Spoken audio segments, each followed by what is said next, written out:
منو سلوا by Umera Ahmad. Episode 2. وہ جانتا تھا اسے اس سے کیا کہنا تھا. جو بھی ہوا اس کے لیے مجھے افسوس ہے. مجھے تمہاری ہر بات پر اعتبار ہے.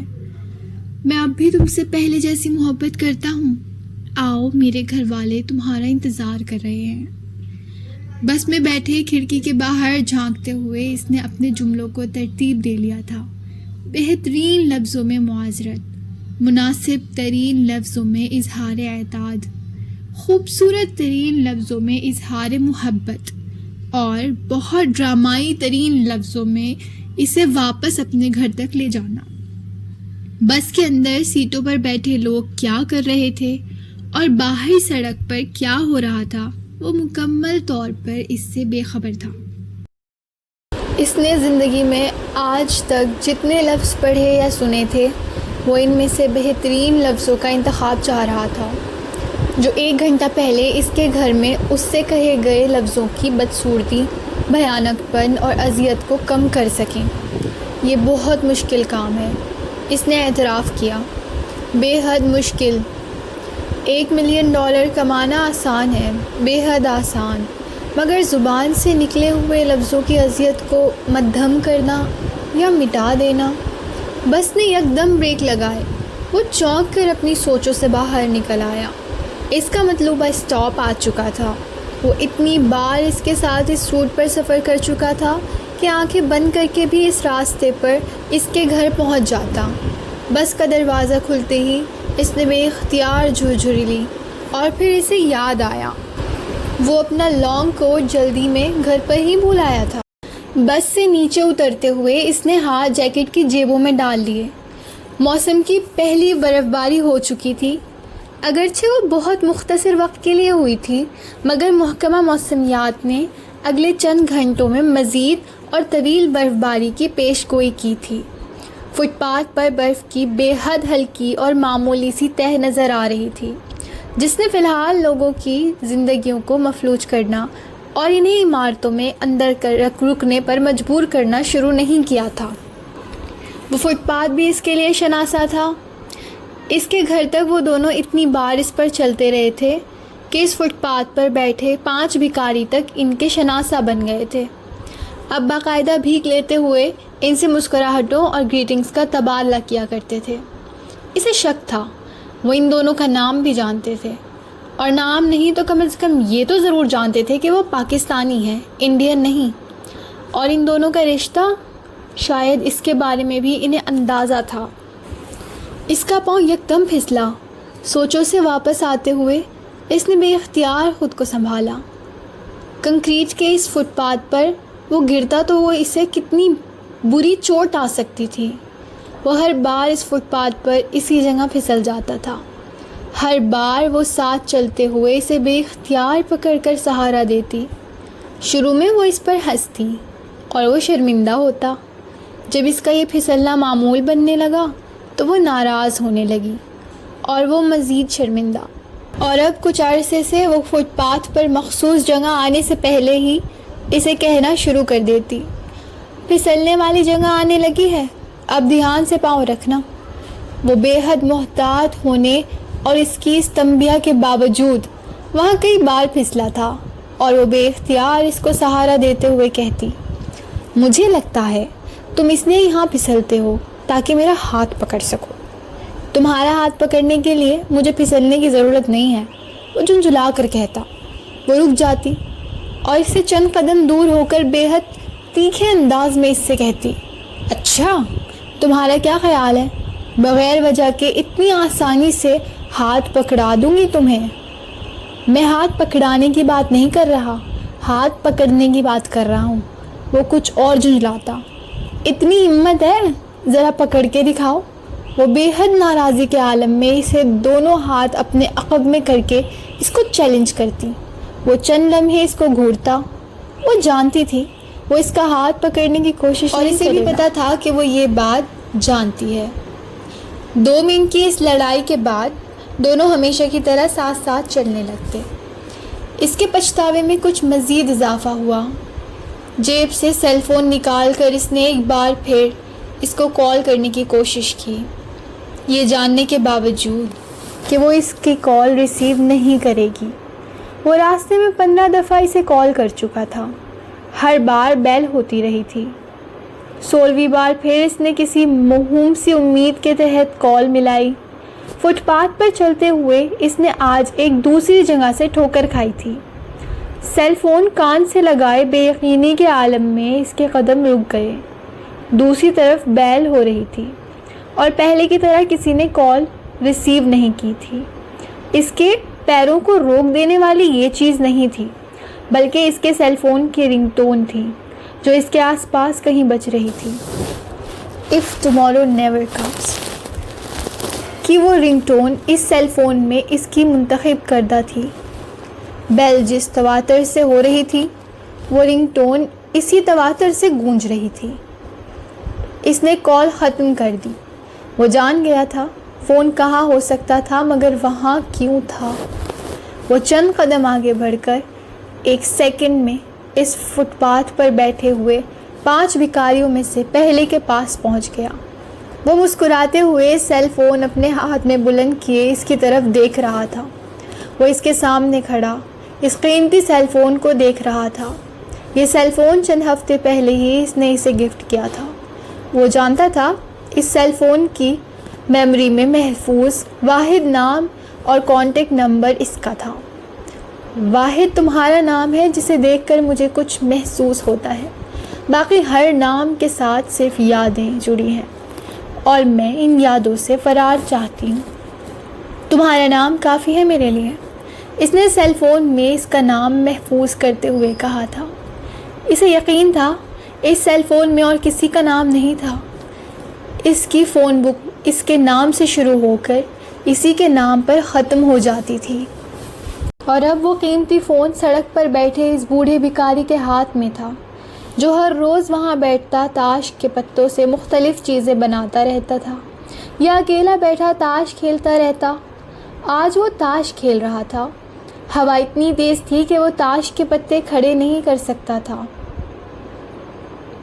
وہ اس کے پاس سے گزرتے ہوئے کئی بار اس کے پاس بیٹھ کر تاش کھیلنا شروع کر دیتی اور وہ احمقوں کی طرح فٹ پاتھ کی دیوار کے ساتھ ٹیک لگائے اس کو یکے بعد دیگرے بازی پر بازی ہارتے دیکھتا رہتا۔ وہ دیکھتا تھا کہ ہمیشہ چھوٹی چھوٹی غلطیوں پر وہ آخری لمحوں میں بازی ہار جاتی تھی۔ بہت دفعہ اس کا جی چاہتا وہ اسے ٹوک کر کی جانے والی غلطیوں کے بارے میں بتا دے، اگرچہ یہ غلط ہوتا، پھر بھی وہ اس کو اتنی بری طرح ہارتے نہیں دیکھ سکتا تھا۔ لیکن وہ اسے زبان سے کچھ نہیں بتا سکتا تھا کیونکہ وہ بوڑھا بھکاری برا مان جاتا، اور کسی اشارے کی مدد سے بھی نہیں بتا سکتا تھا کیونکہ وہ تاش کھیلتے ہوئے ایک بار بھی سر نہیں اٹھاتی تھی۔ کسی مدد، کسی داد، کسی آس سے اس کی طرف نہیں دیکھتی تھی۔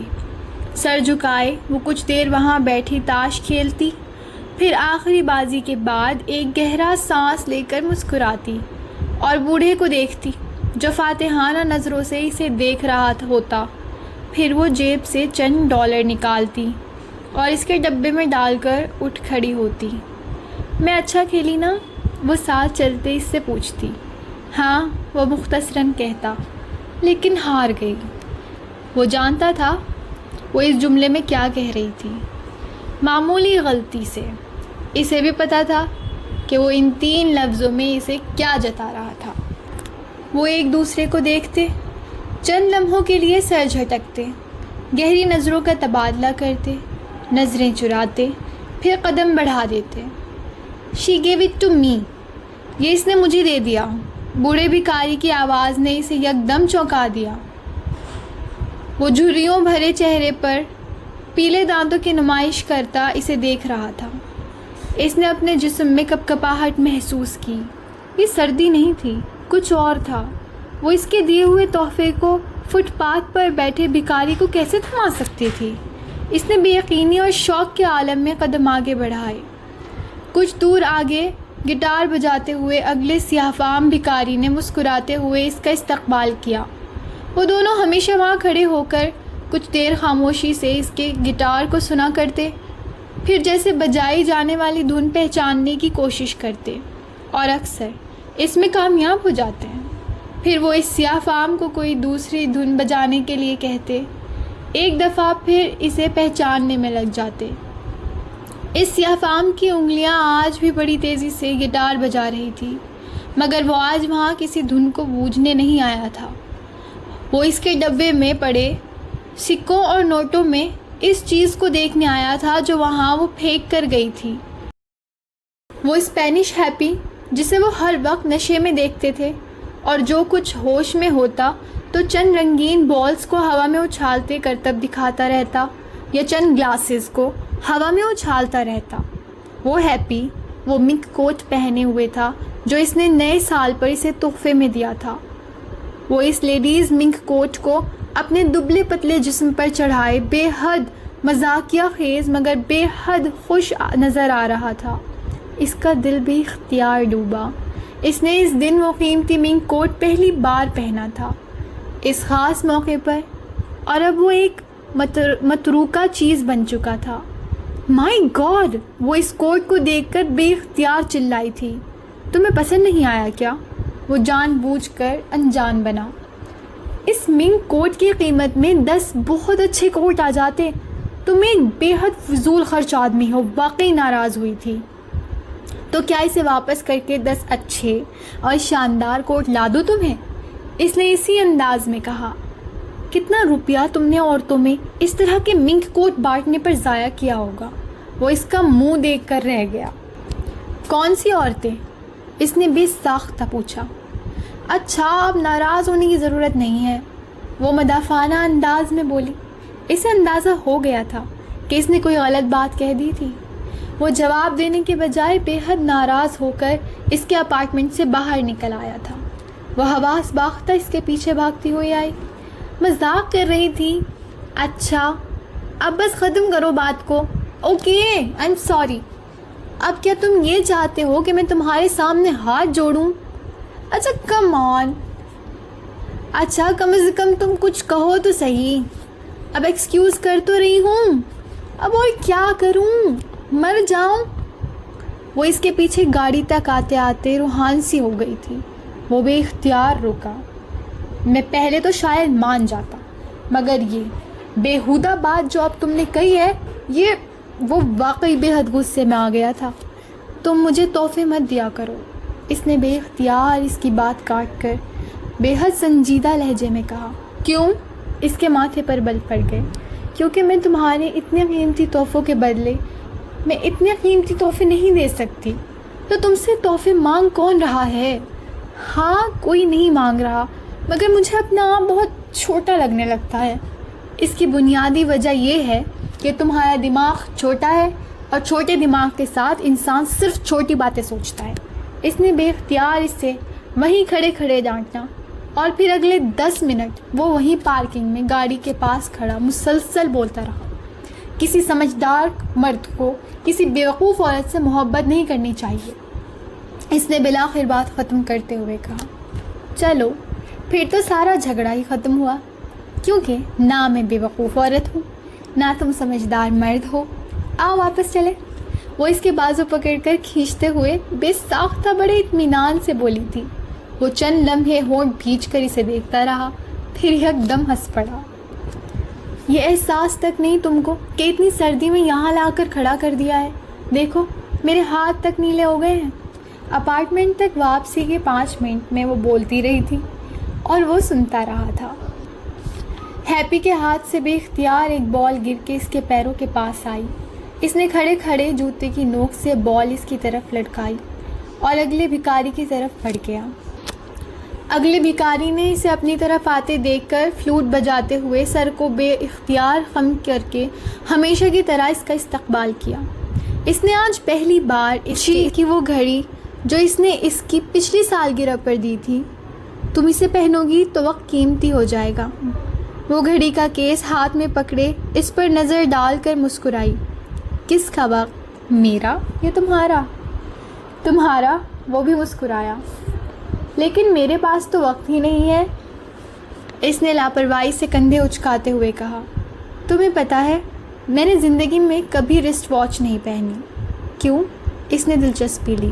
مجھے وقت کو کلائی پر باندھنے کی بجائے مٹھی میں قید رکھنا زیادہ آسان لگتا ہے۔ اس نے عجیب سے لہجے میں اس کی دی ہوئی پیش قیمتی گھڑی کو دیکھتے ہوئے کہا، مجھے لگتا ہے وقت کلائی پر ہو تو یہ انتظار کروانے لگتا ہے۔ تو اس سے کیا فرق پڑتا ہے؟ وہ چونکا۔ انتظار موت ہے، اس نے گھڑی کو دیکھتے ہوئے بے حد عجیب لہجے میں کہا۔ احمقانہ بات مت کرو، اس نے اسے ڈانٹا اور پھر گھڑی کیس سے نکال کر اس کی کلائی پر باندھ دی۔ اور اب وہ گھڑی اس ڈبے میں پڑی تھی۔ اس کے دل کو بے اختیار کچھ ہوا۔ اسے دیکھنا تھا وہ اگلے بھکاری کو کیا دے کر گئی تھی۔ اس بار اسے کسی ڈبے میں جھانکنا نہیں پڑا، استقبالی انداز کو نہیں دیکھا۔ اس کی نظریں اس کے ڈبے کے پاس پڑے سرخ برانڈڈ اٹیلین جوتوں کے اس جوڑے کو دیکھ رہی تھی جو اس نے کل ایک بہت مہنگے اسٹور سے کوئی 50 جوتے ٹرائی کرنے کے بعد اسے خرید کر دیے تھے۔ اس کی ریڑھ کی ہڈی سے ایک لہر گزری تھی۔ وہ کیا پاگل ہو گئی تھی کہ اس سردی میں وہ جوتے وہاں اتار کر وہاں سے پیدل اپنے اپارٹمنٹ کی بلڈنگ تک گئی تھی؟ برف اور سرد کھردری سڑک نے اس کے پیروں کا کیا حال کیا ہوگا؟ کوئی اسے اپنے پیٹ میں گھوسے مارتا محسوس ہوا۔ اسے اپنے سرخ کپڑوں کے ساتھ میچنگ کرتا سرخ جوتے کا ایک جوڑا چاہیے تھا۔ 4 مختلف اسٹور سے پھرتے پھراتے وہ بالآخر 5ویں اسٹور میں آئے تھے اور تب تک وہ کچھ جھنجھلا چکا تھا، جبکہ وہ ابھی اسی طرح چہکتے ہوئے خوش باش مختلف جوتوں کو پہن کر دیکھ رہی تھی۔ تمہیں آخر کس قسم کا جوتا چاہیے؟ اس نے 15واں جوڑا ٹرائی کرنے کے بعد ریجیکٹ کر دیا تو اس نے بالآخر تنگ آ کر پوچھا۔ اس نے جواب میں بے حد سنجیدگی سے اسے جوتے کی شکل، معیار، اسٹائل اور رنگ کے بارے میں جو 3 منٹ کا لیکچر اسے دیا تھا، وہ اسے صرف یہ اخذ کر سکتا تھا کہ اسے اسٹیلیٹو ہیلوں والا ایک سرخ جوتا چاہیے۔ تم کسی اور رنگ کا جوتا کیوں نہیں خرید لیتی؟ 7ویں اسٹور کے دروازے سے اندر داخل ہوتے ہوئے حفظ ما تقدم کے طور پر اس نے کہا۔ اس نے جواباً اسے اتنی ملامت بھری نظروں سے دیکھا تھا کہ وہ بے اختیار شرمندہ ہو گیا۔ میرے کپڑوں سے سرخ رنگ کے ہیں، اس نے ایک لفظ پر زور دیتے ہوئے اس طرح کہا جیسے کوئی بڑا کسی بچے کو سمجھاتا ہے۔ اس لیے کامن سینس تو یہی کہتی ہے کہ مجھے سرخ جوتے ہی خریدنے چاہیے۔ اس نے مزید اضافہ کیا۔ اس نے دوبارہ کچھ بولنے کی زحمت نہیں کی تھی۔ کہیں نہ کہیں ایک سرخ جوتوں کا جوڑا ہوگا جو اس کے نام کا ہوگا، اور مجھے کیا کرنا ہے؟ مجھے صرف اس کو اسکورٹ ہی تو کرنا ہے، اس نے جیسے خود سے طے کیا تھا۔ اور بالآخر جب اسے یقین ہونے لگا کہ شہر میں سرخ جوتوں کا ایک ایسا کوئی جوڑا نہیں ہے جو اس کے نام کا ہے، تو اس نے جوتے پہن کر اسے دکھاتے ہوئے پوچھا، میرا خیال ہے یہ ٹھیک ہے، تمہیں کیسے لگ رہے ہیں؟ Just perfect. وہ بے اختیار والیٹ نکالتے ہوئے اٹھ کھڑا ہوا۔ وہ اس کے انداز پر بے اختیار ہنسی۔ کم از کم دیکھ تو لو کہ میں نے کیا خریدا ہے اور میرے پیروں میں کیسے لگ رہے ہیں۔ یہ جیسے بھی لگ رہے ہیں، مجھے صرف یہ خوشی ہے کہ تم نے بالآخر جوتے پسند کر لیے ہیں۔ اس نے کریڈٹ کارڈ نکالتے ہوئے ایک سرسری نظر اس کے پاؤں پر ڈالی۔ وہ جوتے اس کے پیروں میں اچھے لگ رہے تھے، مگر اسے وہ پچھلے 50 جوڑے بھی برے نہیں لگے تھے جو اس نے پچھلے 5 گھنٹوں میں مختلف اسٹورز میں پہن کر اسے دکھائے تھے۔ اور اب 5 گھنٹے کی جدوجہد کے بعد $250 کے وہ برانڈڈ جوتے اس ناہموار فٹ پاتھ پر فلوٹ بجاتے اس آدمی کے سامنے پڑے تھے جو شاید اس کی طرح اس ہڈیوں تک اترتی سردی میں اسے جوتے پاؤں سے اتارتے دیکھ کر حیران ہوا ہوگا، اور پھر اس نے وہی سوچا ہوگا جو اسے سوچنا چاہیے تھا کہ وہ شاید نشے کی حالت میں ہے۔ اس کا منک کوٹ، جوتے، گھڑی، موبائل اس فٹ پاتھ پر پڑے تھے، تو اب اس کے پاس اتار کر پھینکنے کے لیے اور کیا رہ گیا تھا؟ وہ جانتا تھا کہ اس کے جسم پر صرف 2 چیزیں باقی تھیں، اس کا سرخ لباس اور ہاتھ میں پہنی ہوئی انگوٹھی، اس کے جسم پر اس دن سجایا ہوا واحد زیور۔ وہ لباس اس کا اپنا تھا، اس کا دلوایا ہوا ہوتا تو وہ اسے بھی اتار کر اسی فٹ پاتھ پر پھینک چکی ہوتی۔ وہ کسی دوسری عورت کو جانتا تھا یا نہیں، مگر اس کو جانتا تھا۔ وہ اس فٹ پاتھ پر اس کے دی ہوئی چیزیں پھینک رہی تھی۔ فٹ پاتھ پر بیٹھے اسکیچ بناتی ایک ادھیڑ عمر عورت کے پاس اس کی انگوٹھی ہونی چاہیے تھی۔ وہ آگے بڑھ کر اس قطار میں بیٹھے 5ویں بھکاری کے سامنے آ کھڑا ہوا۔ وہ عورت مخبوط الحواس تھی، یا کم از کم ان دونوں کو یہی لگتا تھا۔ پیچھے 4 بھکاریوں کے برعکس وہ کبھی سر اٹھا کر پاس سے گزرنے والے یا پاس آ کر کھڑے ہونے والے لوگوں کو نہیں دیکھتی تھی۔ وہ ہر بار ایک ہی مرد کا چہرہ اسکیچ کرتی تھی، ایک نوجوان خوبصورت مرد کا، مگر ہر بار وہ چہرہ کسی دوسرے اینگل سے اسکیچ کر رہی ہوتی۔ وہ اپنے کام میں بلا شبہ طاق تھی۔ وہ دونوں اکثر اس کے پاس کھڑے اس کو اسکیچ بناتے دیکھتے رہتے۔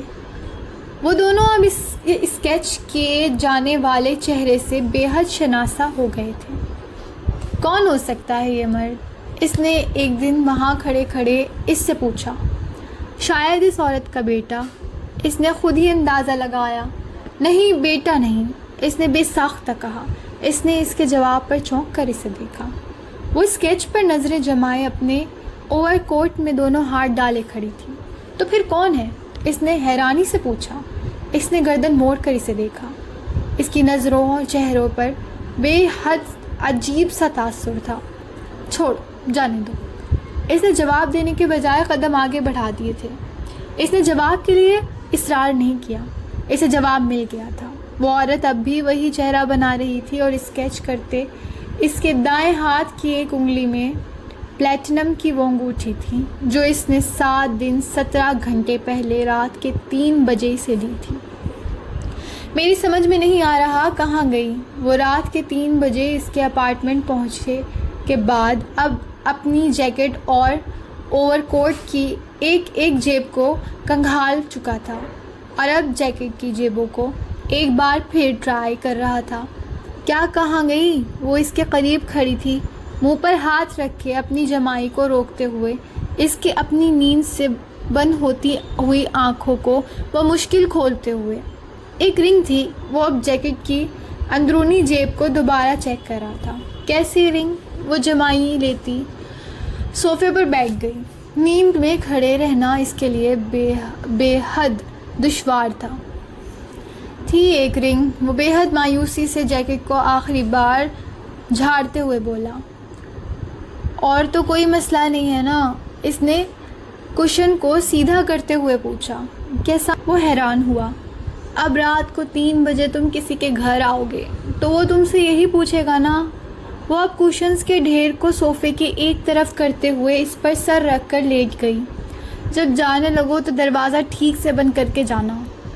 اب یہ کیا کر رہے ہو؟ اس نے آنکھیں بند کرتے ہوئے اسے ہدایت دینے کی کوشش کی، مگر آنکھیں بند کرنے سے پہلے ہی وہ یکدم اٹھ کر بیٹھ گئی۔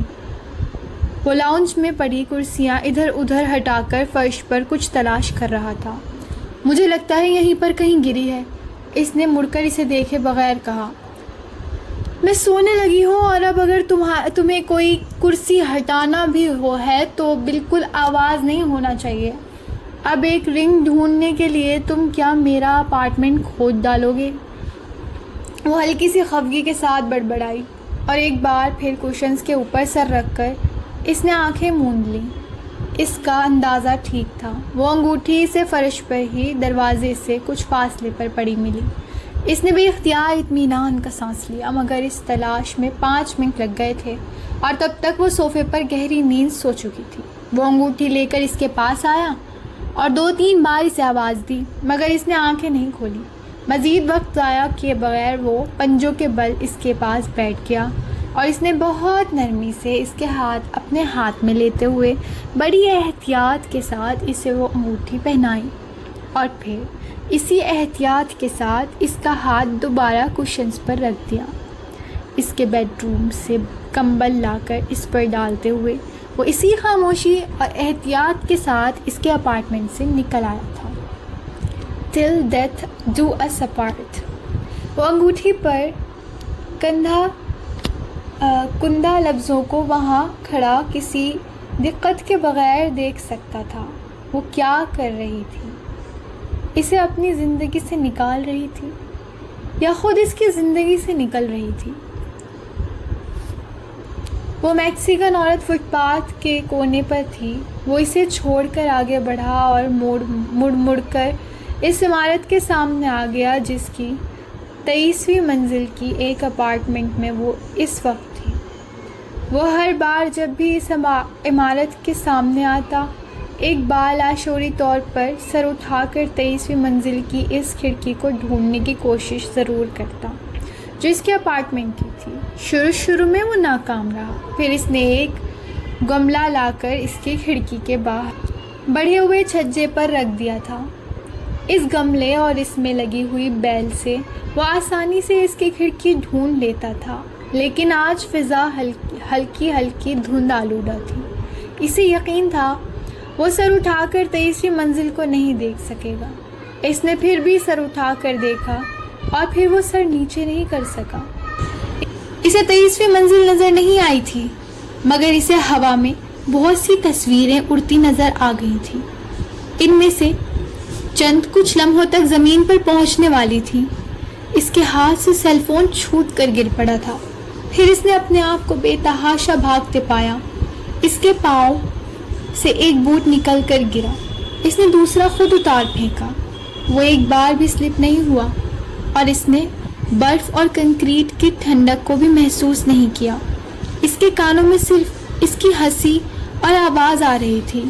وہ دونوں سنیما ہال میں بیٹھے تھے اور وہ بے حس حرکت اس کے چہرے کو دیکھ رہا تھا. اس سے پہلے کہ وہ اس سے تو مجھے یہ دکھانے کے لیے یہاں لائی تھی. ایک اور بات اس نے شاکڈ ہو کر بے یقینی سے کہا. حرکت اس کا ہاں چہرہ تمہیں اچھا لگا؟ وہ اسی کے لیے اسے لگا کہ وہ اسے نہیں جانتا تھا.